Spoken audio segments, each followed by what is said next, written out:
Olá, Homo sapiens, eu sou H, deixa o like no canal e hoje iremos comentar sobre essa thread de 2024, eu tinha visto na época, mas só agora que eu comecei o canal eu queria falar sobre essa thread. Anarcocapitalistas são pessoas burras. Thread completa explicando por que pessoas que se dizem ANCAP são desprovidas de inteligência cognitiva. E tem esses três emojis, o que já dá pra ver, né, que talvez tal figura seja uma pessoa também desprovida de inteligência cognitiva. Vamos lá. O anarcocapitalismo é uma ideologia política e econômica que defende a eliminação do Estado, propondo que todas as funções tradicionalmente exercidas por governos, como segurança, justiça e infraestrutura, sejam realizadas por indivíduos e empresas privadas. Tá, bem isso. Vamos lá. Vamos concordar que seja isso. Embora atraente para alguns teóricos, existem várias razões pelas quais o anarcocapitalismo enfrenta críticas severas e não funciona na prática. Abaixo explora essas razões e exemplos históricos que demonstram as dificuldades dessa abordagem. Então vamos ver. Primeiro exemplo: problemas de ordem e segurança. No anarcocapitalismo, as forças de segurança, polícia, exército e o sistema de justiça seriam privatizados. Isso cria problemas sérios. Conflito entre empresas de segurança. Diferentes empresas poderiam ter interesses conflitantes e usar violência para resolver disputas, criando guerras privadas. Isso é muito improvável por um motivo. Enquanto o Estado tem, entre aspas, uma fonte segura de dinheiro, as empresas não. Então, se as empresas ficarem gastando muito dinheiro com uma guerra, entre aspas, sem sentido, elas podem falir. O que não é positivo para elas. Realmente pode quebrar elas. E tipo, os caras falam, não, essa guerra tá. Eles estão muito focados em uma guerra e não vão nos atender de forma adequada. Então eu vou parar de pagar eles. Então, tipo, não é muito positivo porque é muito caro. Uma guerra é muito caro. E o Estado tem a fonte contínua. Tanto que, tipo, se você for ver na Idade Média, quando não existia essa fonte contínua, quando os Estados modernos, as guerras costumavam ser de escalas menores ou evitadas. Porque não é muito positivo você ficar gastando dinheiro. Guerras são caras. Guerras são muito caras. A gente não tem essa noção porque os estados modernos eles conseguem absorver muito dinheiro. Mas se os estados fossem um pouquinho menores, tipo, se reduzisse o tamanho dos estados modernos, a gente teria noção de quão caro são guerras. Guerras são absolutamente caras. Tanto que, tipo, se Portugal declara guerra na Espanha. Se você fosse um português, você veria o tamanho de gasto que tem uma guerra, e quão caro é uma guerra. Mas, tipo, quem entra em guerra atualmente são países, vamos dizer, mais ricos. Então, o custo de uma guerra seria menor, entre aspas. Porém, sim, isso não valeria a pena, teoricamente. Poderia ocorrer? Poderia, mas não tenderiam a resolver conflitos através de entre mediadores. Como eu defendo a anarquia, também teria uma demanda muito maior para uma paz cristã. Realmente vamos resolver conflitos vias cristãs.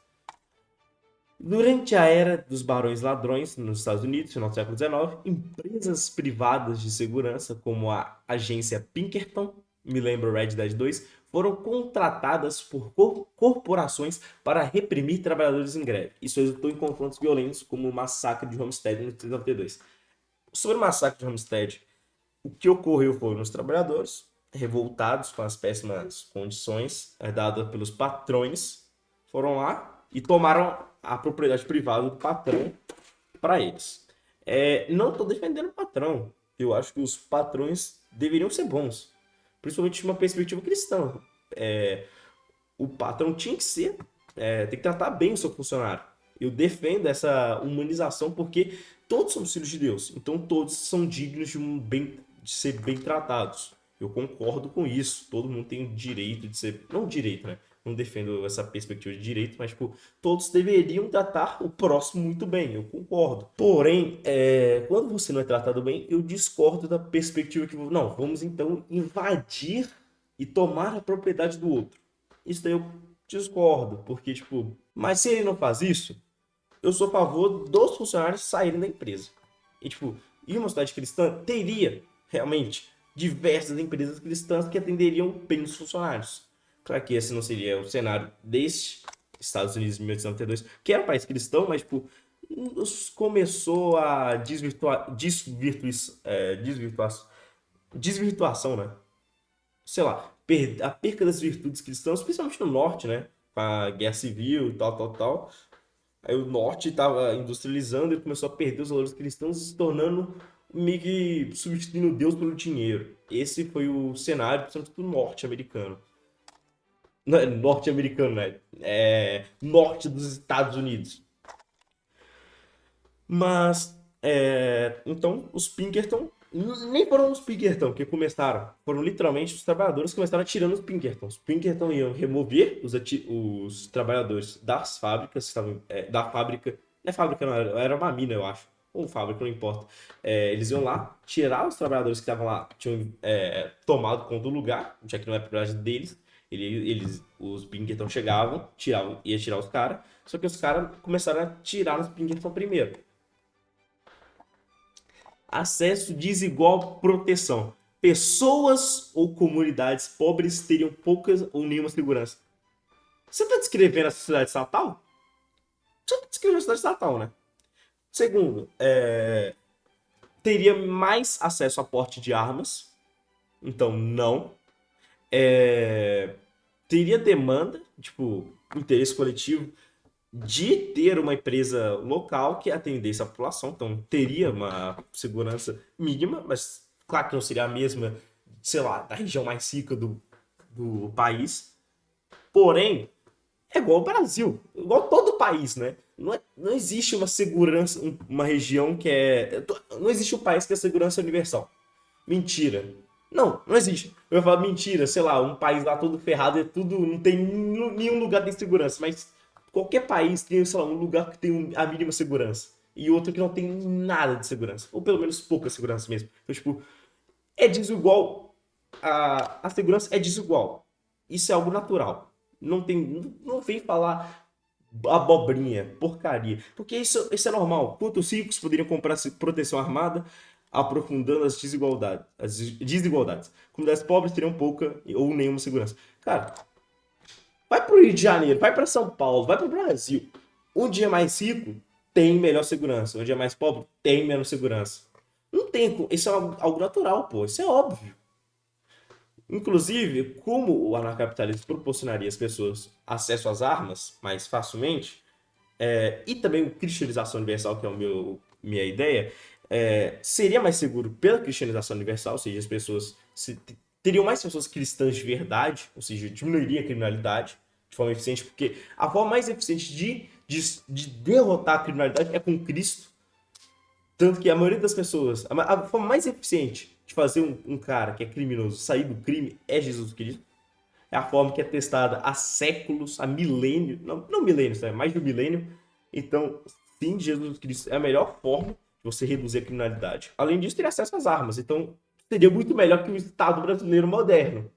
Pronto, refutei esse ponto aqui, porque esse ponto é literalmente um absurdo. O cara usar como argumento acesso desigual à proteção, sendo que a gente já vive nesse cenário. Todo o planeta vive. Falhas na regulação do mercado. Sem um Estado para regular o mercado, monopólios e cartéis tenderiam a emergir. Fake, mentira, seria o contrário. Em vez de um mercado livre, haveria concentração de poder econômico. Não. Monopólios coercitivos. Grandes corporações poderiam usar a influência para esmagar concorrentes menores. Vamos lá.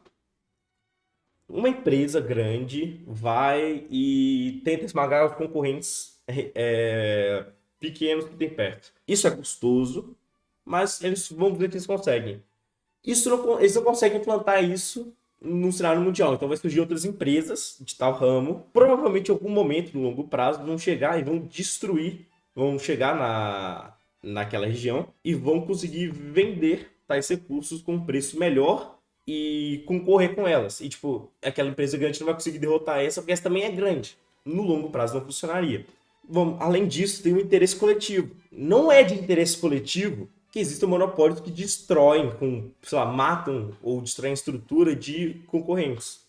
Então, a população se uniria. Eu sei que, em uma mente estatista, isso é meio difícil de imaginar, porque os estatistas foram criados uma visão onde o Estado representa o interesse coletivo.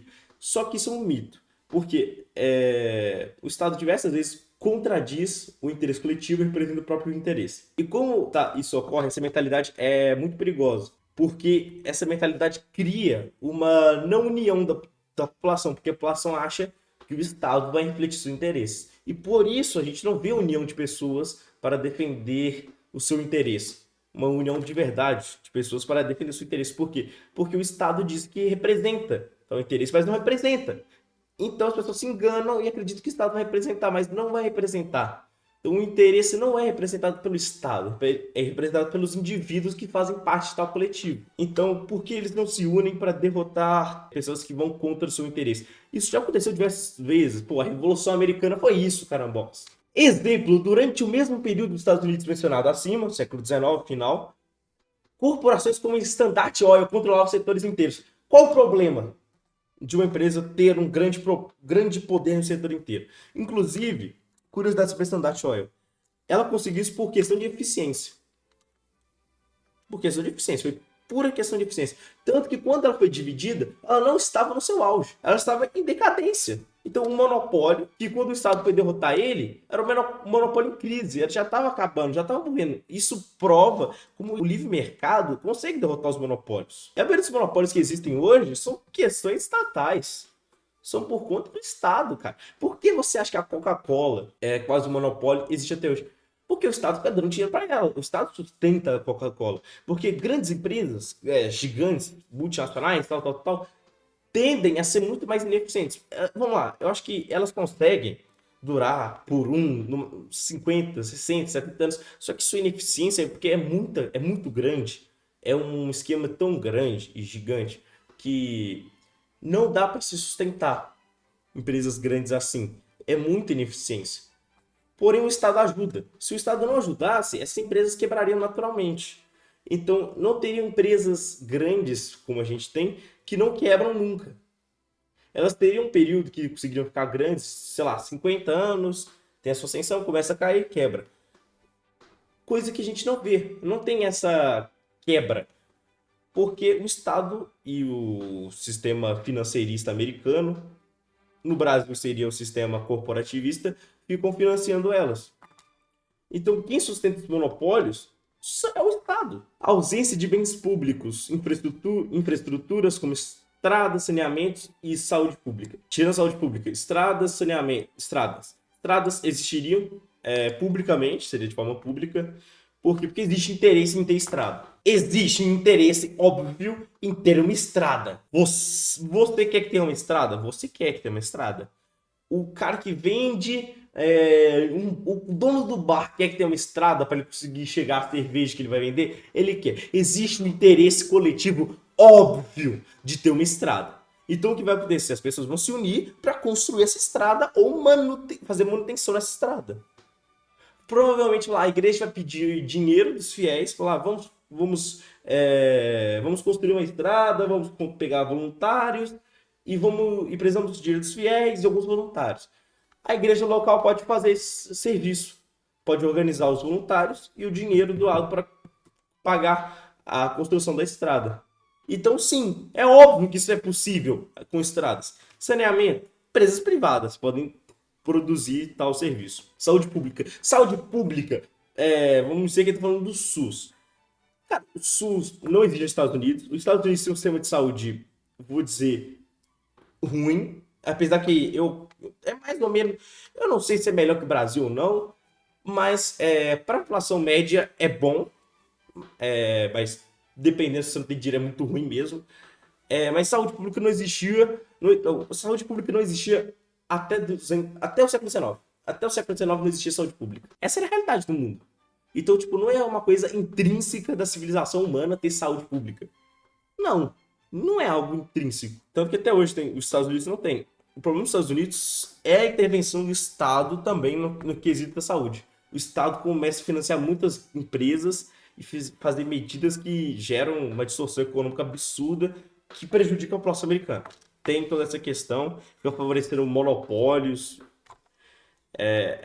Por isso que a saúde americana não é muito boa. Mas a brasileira também é muito ruim também. A brasileira é horrível.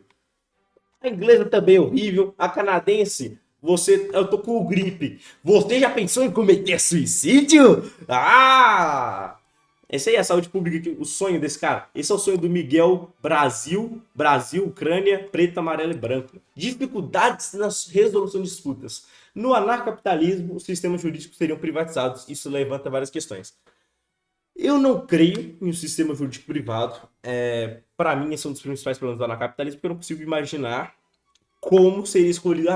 Como a gente vai escolher o juiz que vai determinar as duas partes? Então, eu acredito que a comunidade deveria eleger o seu juiz.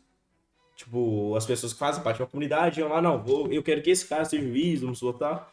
Total, de uma forma mais. Não uma forma democrática, mas sim uma forma mais cultural, né? Pro protestantismo é muito cultural, né? A questão do voto, principalmente em comunidades congregacionais e presbiterianas. Então, sim, a população votaria, elegeria seu juiz, é claro que só homens. E aí teria o juiz lá, ele representaria o interesse do povo, não o interesse da comunidade, mas o interesse de Deus, que seria intenção no anarquismo. Parcialidade e corrupção, isso existe na justiça pública. E ele vai continuar falando em sistemas históricos, com aplicação de justiça descentralizada, como na Europa feudal, senhores locais frequentemente manipulavam a justiça em benefício próprio. E na justiça estatal, centralizada, moderna, ocorre a mesma coisa. É literalmente balela, porque justiça corrupta sempre vai existir. A única forma de você conseguir amenizar o máximo possível isso é através do cristianismo, na minha perspectiva, porque é a verdade e é a religião mais justa que tem. Então, sim, uma justiça cristã e uma common law, eu gosto do sistema common law, poderia reduzir tal corrupção. Diferente da perspectiva dele, que seria um Estado centralizado. Porque o Estado centralizado, ele tende a ser mais corrupto também. Porque, tipo, existe uma hierarquia, existe toda uma questão e ele tem um poder enorme dado em alguns juízes. Sei lá, tem o juiz da STF. O juiz da STF tem um poder nacional. E ele se corrompeu. Ele consegue se corromper porque ele tem um alto poder, tem muito poder. Agora, o juiz de uma comunidade, ele tem um baixo poder, ele é eleito pela comunidade, tem que representar realmente a visão de justiça da comunidade. Ele é cristão e tem que representar o cristianismo, a vontade divina. Então, tipo, então tem isso, né? A ausência de autoridade central, disputas entre empresas judiciais poderiam resolver conflitos intermináveis. Vamos dizer que duas comunidades têm disputas entre jurídicas. Em uma situação que eles têm muito mais fácil achar um mediador. Então, esses dois estão brigando, então vamos achar, sei lá, um bispo, um metodista, vai decidir qual dessas duas comunidades está certa com o mediador. Fragilidade frente a ameaças externas. Minha perspectiva anarquista. Se alguma nação externa invadir, provavelmente é de interesse coletivo derrotar essa nação externa que vai invadir a gente. Então a gente vai formar entre aspas, exército privado e vai conseguir impedir a invasão. Claro que isso não provavelmente vai ser voluntário, talvez tenha que pagar. Acho que no anarquismo é muito mais fácil ter voluntários, porque realmente é uma questão, vou lutar pela minha nação, vou lutar por Cristo, pelo cristianismo, tem uma pegada meio guerra santa nesse caso, então acho que funcionaria melhor. E teria doações para financiar, caridade, claro. Ou outros métodos, talvez vender produtos, não sei. Mas eu acho que conseguiria lidar dessa forma, e se perdesse ou ganhasse, eu acho que é questão de se Deus quer ou não. Então, tipo, existe uma questão, Deus quer ou não quer que tal nação prospere. Então, é muito mais ter fé em Deus. Tipo, a vontade de Deus. Eu acho que isso aí é mais uma questão de ter, é claro, esse exército privado em questão de invasão. Se vai ganhar ou perder, é questão de vontade divina. É o que Deus quiser que ocorra. Erosão do bem comum. Sem o Estado para regulamentar externalidades negativas, problemas como poluição. Existe um interesse comum contra a poluição. Você quer que tenha lixo no seu chão, da sua rua? Você quer que tenha lotado de lixo? Claro que você não quer. Você quer que tenha poluição visual? Não. Você quer que tenha poluição sonora, tocando aquele funk altão às meia-noite? Você não quer. Então existe um interesse da comunidade, um interesse coletivo dos indivíduos de não ter isso. Não, a gente vai proibir tais questões porque é ruim. Não é bom para a sociedade ter poluição. Então, poluição já é uma questão que, tipo, o interesse coletivo ia fazer as pessoas se unirem para reduzir tal questão. Então, realmente, refutado. É porque ele acha que a ausência de Estado implica em uma não organização da sociedade. Só que a sociedade não é organizada só em Estado. O Estado, inclusive, é uma idiotice. Existem entidades como igrejas, empresas, diversas outras entidades de organização de indivíduos. Mudanças climáticas, eu não acredito muito nesse negócio de aquecimento global, então não tô nem aí. Em exploração predatória de recursos naturais. Acho que uma empresa cristã ou tipo a comunidade não ia tolerar isso. Tipo, como assim predatório? Eu acho que, tipo, se fosse um cenário cristão, acho que o empresário ia visar reduzir, tipo, não o impacto no meio ambiente, mas, tipo, qualquer coisa que, tipo, fosse destruir o ambiente local. Ele ia evitar isso. Exemplo, a falta de regulação ambiental em algumas regiões, como a floresta amazônica, mostra como as empresas privadas frequentemente priorizam o lucro sobre o bem-estar coletivo. Sim, principalmente uma perspectiva sem Deus, que é fomentada pelo Estado. E uma perspectiva cristã, o empresário ia preferir, claro, conseguir o lucro, porém sem afetar as pessoas que vivem, né? Sem afetar a vida das pessoas. Falta de exemplos bem-sucedidos. O anarquismo, a gente pode pegar exemplos de estados cristãos, tipo Estados Unidos, até 1914, que deram certo. Apesar que a gente não tem um exemplo de anarquia cristã, de forma anarquista, uma anarquia cristã, como exemplo. Porque nunca foi tentado. Essa ideologia eu inventei esse ano, então não existe. Somália. Isso aqui é shitpost. Após a queda do governo central, Somália se tornou um exemplo de anarcocapitalismo forçado, onde milícias privadas e empresas de segurança substituíram o Estado. Não. Não é porque é um conjunto de pessoas armadas, que não é um, entre aspas, Estado lidera, que tal ente seja privado. Não é porque algo não é estatal que algo seja privado.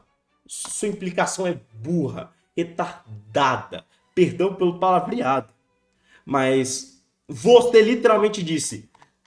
Aqui, vamos voltar. Desprovidos de inteligência cognitiva. E você vai usar com uma desonestidade intelectual absurda falar que a Somália foi tomada por empresas privadas. Isso para mim é uma falta de capacidade cognitiva por parte do Miguel Brasil. Conclusão: o anarcocapitalismo falha porque subestima a complexidade das interações humanas. Quem subestimou foi você, ao afirmar que as interações humanas dependem única e exclusivamente do Estado. Quem subestimou foi você. Exemplos históricos demonstram que sem um Estado... Não, todos os exemplos históricos que eu te refutei, embora interessante como teoria, na prática, eu vou considerar que ele quis dizer que a ideia é para ser muito bonita, mas não funciona na teoria também. Porque se ele falar que na teoria pode parecer que funciona, pode falar, mas tipo, pode funcionar na teoria, mas não na prática, é uma idiotice falar essa frase. Porque a teoria é uma interpretação da realidade. Se não funciona na realidade, a teoria é falsa. Ou seja, existe uma relação entre a teoria ser verdadeira com ela estar ligada com a realidade. Ou seja, se algo ser bom na teoria, isso tem que funcionar na realidade.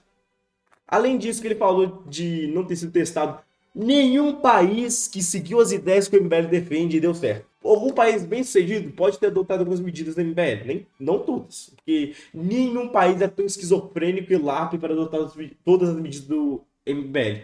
Porém, algum país adotou algumas das medidas, tirando segurança, política e econômica do MBL. Provavelmente esse país ele já era rico e começou a adotar esse social-democracia, keynesianismo, sei lá qual que é a política econômica do MBL, nacionalismo, depois de ficar rico. Então, acho que por hoje é isso. A gente viu essa thread patética. Espero que vocês tenham gostado do vídeo, que o Miguel Brasil possa ver esse vídeo e que ele entenda os meus pontos. Que Deus abençoe ele, né? E que Deus abençoe todos vocês também que estão assistindo esse vídeo. E tchau! Bora tomar uma. Não vai não! Bora tomar uma. Ele não vai não! bora tomar uma. Ele não vai não. Bora tomar